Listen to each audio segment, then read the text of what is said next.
Amen. Nous sommes dans la joie. Amen. Est-ce que nous sommes dans la joie? Amen.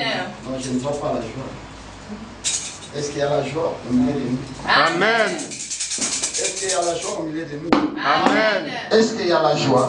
Amen. Manifeste la joie. Merci de quelqu'un qui a envie.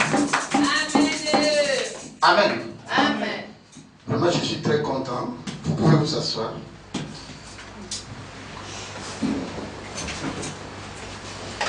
Je suis très content de venir partager encore la parole de Dieu. Aujourd'hui, je serai un peu bref. Nous allons parler d'un petit sujet que j'ai intitulé « Placer sa confiance à l'Éternel ». Placer sa confiance à l'Éternel.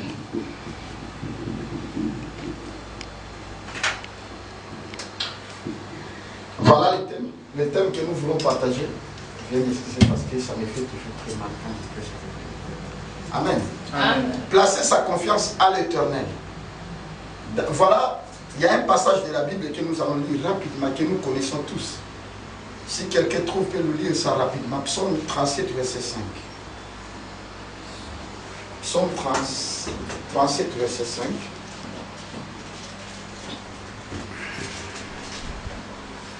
Si quelqu'un trouve, peut lire rapidement. Il n'y a pas de lecteur, de lectrice. Je lis au nom de Jésus. Amen. Psalm 37, Verset 5. recommande ton sort à l'Éternel. Mets en lui ta confiance et il agira. Amen. Amen. La Bible nous dit ceci. Recommande ton sort à l'Éternel. Mets en lui ta confiance et il agira. Amen.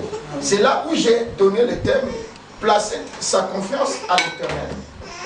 Et la Bible nous dit dans les livres des psaumes que nous venons de lire, recommande ton sort à l'Éternel. Quelqu'un qui recommande un sort à Dieu, c'est-à-dire qu'il a des problèmes, il a des situations, il y a des problèmes qui ne marchent pas, ou il y a des projets qu'il veut réaliser. Il doit d'abord faire quoi? Il doit les recommander à Dieu. Ce n'est pas n'importe qui va recommander son sort à Dieu. C'est quelqu'un qui croit à la parole de Dieu, qui a confiance à ce Dieu-là. Amen. Et deuxième des choses, on nous dit, mets à lui ta confiance. C'est-à-dire, nous, ici, on nous parle déjà de deux choses. La première des choses, de recommander le sort à l'Éternel. Mais deuxième des choses, de mettre confiance à ce Dieu-là que nous avons recommandé le sort. Alléluia. Amen. Et la troisième des choses, Dieu va agir par rapport à ce que nous avons demandé. C'est-à-dire, demander et la foi devait être parallèle, devait être ensemble. Amen. C'est pourquoi dans le livre d'Hébreux, la Bible nous dit ceci. Ceux qui s'approchent de Dieu devaient d'abord croire que Dieu existe. Et il est le rémunérateur de ceux qui le cherchent. C'est-à-dire, il y a des gens qui sont sur la terre, mais qui ne croient pas que Dieu existe. Amen. Amen. Mais pour placer la confiance à Dieu, vous devez avoir aussi la foi à ce Dieu-là. Pourquoi? Parce qu'on ne voit pas Dieu. Personne n'a vu Dieu. Si ce n'est que le Fils qui est descendu du Père. Amen. Amen. Qui a vu Dieu. Et même Israël voulait voir Dieu. La Bible dit ceci. Dieu s'est placé dans la montagne d'Oreb. Quand Dieu est descendu, c'était chaos. Ils ont fui. Amen. Amen. Mais il nous dit de placer confiance à quelqu'un, à ce Dieu que nous croyons, à travers sa parole. Que nous savons que réellement ce Dieu-là existe. Mets en lui ta confiance et il agira. Pourquoi nous devons placer confiance à Dieu? Bien aimé, si la terre, personne ne peut être bon plus que Dieu. Amen. Amen. C'est pourquoi quand Jésus, on est venu lui poser la question, il a dit, personne n'est bon si ce n'est que celui qui est si ce n'est que Dieu. Si nous tous sur la terre, nous avons des problèmes. Nous avons des situations. Personne n'est bon sur la terre. Alléluia. Amen. Mais celui qui est bon, c'est l'Éternel des armées. Lui, il n'a pas de problème. Il n'a pas de défauts. Il n'a que des qualités. Alléluia. Amen. Notre Dieu, il n'a que des qualités. C'est pourquoi nous devons placer notre confiance en lui. Bien aimé, si vous avez des problèmes, si vous avez une situation qui ne marche pas, la première des choses, c'est de placer confiance en Dieu. Vous savez, beaucoup de gens qui se sont appuyés aux hommes, ils ont été déçus. Amen. Amen. La Bible dit dans le livre de Jérémie, maudit soit celui qui se confie dans l'homme. Mais béni soit celui qui se confie à l'Éternel. Bien aimé, avoir confiance à Dieu nous donne l'assurance. Amen. Avoir confiance à Dieu nous donne l'assurance, nous donne l'accès à atteindre les succès ou l'élévation.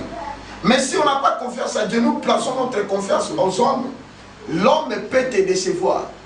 Amen. L'homme peut te trahir. L'homme peut t'abandonner.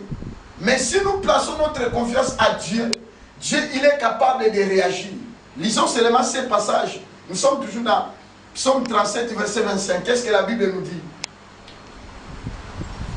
Psaume 37, verset 25. La Bible dit quoi?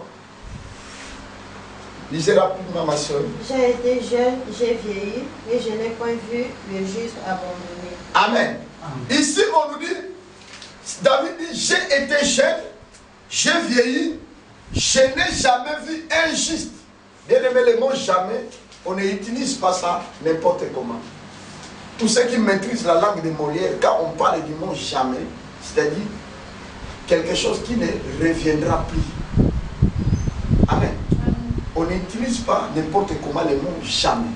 C'est pourquoi on dit ne dis jamais, jamais. Mais dit, qu'est-ce qu'on nous dit?